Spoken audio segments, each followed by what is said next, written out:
The RAF Red Arrows making their mark in the Lincolnshire skies.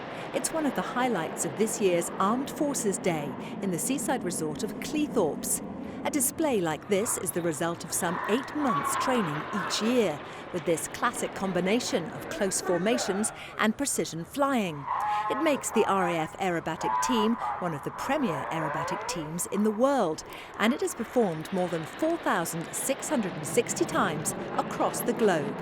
Thousands of spectators came into Cleethorpes to watch as today's events unfolded. But it's just a nice, joyous occasion. Everybody's friendly, everybody mucks in and puts up with the little bits of difficulties. Brilliant, it's just brilliant. The atmosphere has been unbelievable. I'm so pleased that I've experienced this occasion. It's been really, really brilliant. One of those watching was the Prime Minister, who took his place the day after resigning following the Brexit vote. His Defence Secretary says leaving the EU won't affect our national security. On the contrary, I reassured our key allies yesterday, the United States, France and NATO, that we will be doing more now to work harder at those partnerships and alliances and to play a bigger role in NATO, and that us leaving the European Union does not reduce our commitment to continuing to not only look after our own interests, but to play our part internationally. This does not mean that Britain is turning its back on the world, quite the contrary. And he says today gives the public a chance to remember the work that the armed forces do.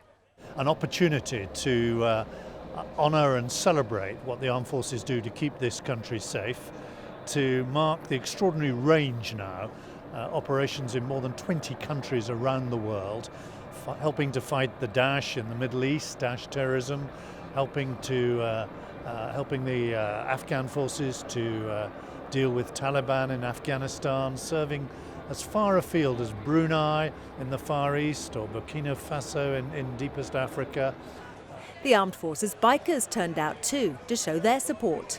So 55 bikes in total, and then 90 people, including the pillions, all travelled from hundreds of miles from all over the country just to come and do this parade. So. Very well done, because that's what it's all about, isn't it? Yes, exactly. No, it just made me really proud today to be a veteran, and the crowd clapping and cheering.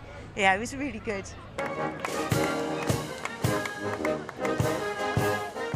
The band of the Royal Marines led this year's military parade at Cleethorpes, featuring serving soldiers, veterans and cadets. Each element of the parade was led by a military band, the Royal Navy first. Royal Marines turned out in big numbers to demonstrate the key role they play within the Royal Navy.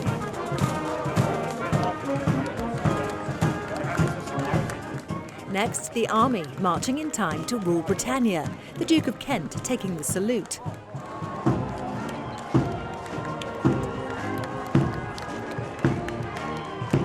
The Queen's Colour Squadron from the Royal Air Force Regiment took their place in the parade,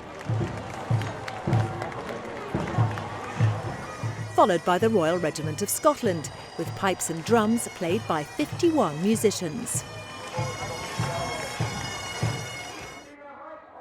As Armed Forces Day 2016 took place in Cleethorpes, 150 other events were held across the country as a further mark of respect for all those who serve and who have served in the past. Victoria Smith, Forces News.